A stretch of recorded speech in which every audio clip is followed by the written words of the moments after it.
ជំរាបសួរពូមីងបងប្អូនទាំងអស់គ្នា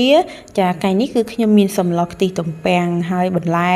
រួមផ្សំផ្សេងមានដូចជាស្លឹកបាសស្លឹកងប់ហើយនិងស្អំចានេះគឺទំពាំងចាហើយចំពោះបន្លែខៀវហ្នឹងបងប្អូនអាចដាក់ផ្ទីឬក៏ដាក់អីផ្សេងទៀតក៏បានដែរចាហើយចំពោះទំពាំងនេះបងប្អូនយកមកច្បាច់អំបិលបើសិនជាអត់ចង់ឲ្យទំពាំងខាខ្លាំងបងប្អូនយើងច្បាច់អំបិលមួយត្រឡប់ទៅច្បាច់រហូតដល់ទំពាំងរាងទន់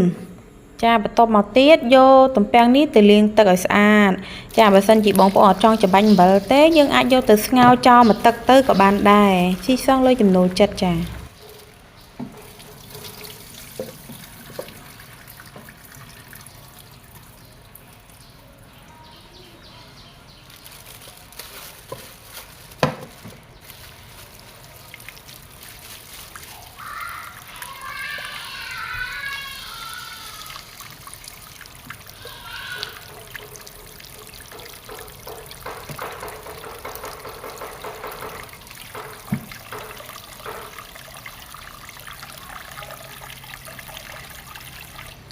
ចា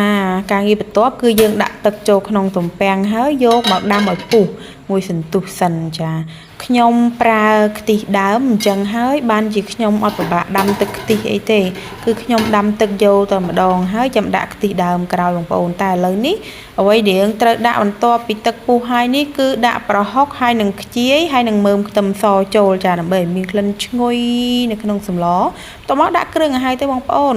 ដាក់អំបិលដាក់ប៊ីចេងហើយនឹងស្ករនឹងឯងគឺលៃលោកទៅតាមរសជាតិដែលយើងពេញចិត្តប៉ុន្តែចំពោះខ្ញុំសម្លទំពាំងនេះរៀងចេញជាតិផ្អែមបន្តិចចាទំពាំងខ្ទិះហ្នឹងបងប្អូនអាហ្នឹងបានឆ្ងាញ់ចាហើយបន្ទាប់មកទៀតហ្នឹងគឺចាក់ខ្ទិះចូលទៅចាខ្ទិះដើមគឺរៀងខាប់ល្អចាដាក់ខ្ទិះដើមចូលហើយកុំឲ្យទុកយូរបងប្អូនព្រោះតាខ្ទិះទុកយូរពេកគឺឡើងប្រេងហើយអត់សូវធំខ្ទិះឈ្ងុយល្អទេចាអញ្ចឹងដាក់តែមួយពុះបានហើយប្រញាប់យកសាច់ត្រីមកដាក់មក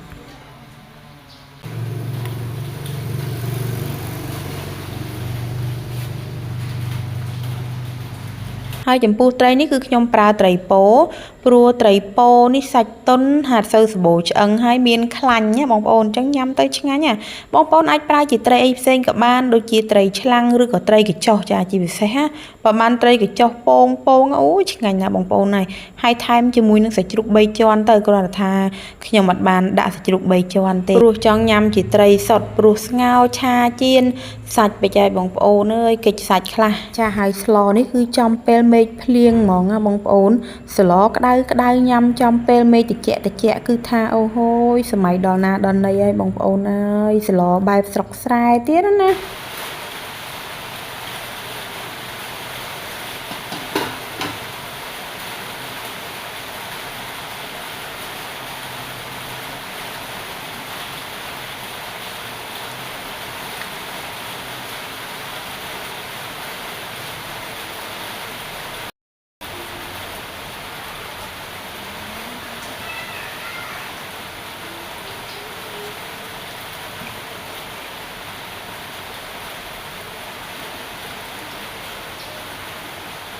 ហើយត្រីពោនេះគឺឆាប់ឆ្អិនទេ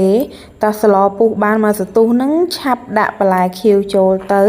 ចាដើម្បីកុំឲ្យបែកសាច់ត្រីទាន់អូយបងប្អូនហើយស្លបដើឈ្ងុយបដើមានអារម្មណ៍ថាហេវហ្មងណាសំខាន់វីដេអូនេះថតទុកចង់2ឆ្នាំហើយទ្រាំចេញរួចរវល់អីក៏រវល់យ៉ាងហ្នឹងទេលោកអើយលោកដល់វគ្គហ្នឹងចិត្តបានញ៉ាំហើយបងប្អូនដួសបាយត្រៀមទុកឲ្យហើយទៅតាទឹកពុះហ្នឹងយើងញ៉ាំបានហើយញ៉ាំតាន់នៅក្តៅតែត្រជាក់លេងឆ្ងាញ់ហើយបងប្អូនចាហើយតាន់ពេលមេឃភ្លៀងអញ្ចឹងញ៉ាំទៅគឺថារ៉ូមែនទិកហ្មងនិយាយត្រង់ទៅសម្លនេះគឺជាសម្លដែលខ្ញុំចូលចិត្តខ្លាំងមែនទែនហ្មងគ្រាន់តែថាអត់សូវបានស្លទេដោយសារតែប្តីអត់ចេះញ៉ាំទំពាំងចាមិនមែនថាប្តីហាមមិនឲ្យស្លទេយើងស្លញ៉ាំចុះគាត់មិនទៅថាអីទេគាត់មិនទៅល្អូអីទេគ្រាន់តែថាធ្វើម្ហូបមួយមុខពីរមុខអញ្ចឹងធ្វើម្ហូបណាដែលអាចញ៉ាំបានទាំងអស់គ្នាតែម្ដងទៅចំណេញដែរចាកូនក៏មិនសូវជាចេះញ៉ាំប្រហែលដែរចាហើយណាមួយយើងក៏ហត់ដែរការងារច្រើនឡៃតែស្លច្រើនមុខពេកអញ្ចឹងណាបងប្អូន ក គិតមើលទៅមនុស្សស្រីគិតគូរដល់គ្រួសារប៉ុណ្ណាមើលតែកន្លែងហ្នឹងទៅដឹងហើយចាអូយដល់វគ្គដាក់ម្ទេសនេះគឺថាអូយស្រក់ទឹកមាត់តក់ហ្មងបងប្អូនណាឥឡូវស្លពុះហើយស្លយើងឆ្អិនណាបងប្អូនចាស់ក្លិនឈ្ងុយមកភាយហ្មងខ្ញុំបញ្ចូលសលេងបដាលេបទឹកមាត់បដានេះទ្រាំមែនតែនហ្មងស្អែកដឹងតែស្លញ៉ាំហើយ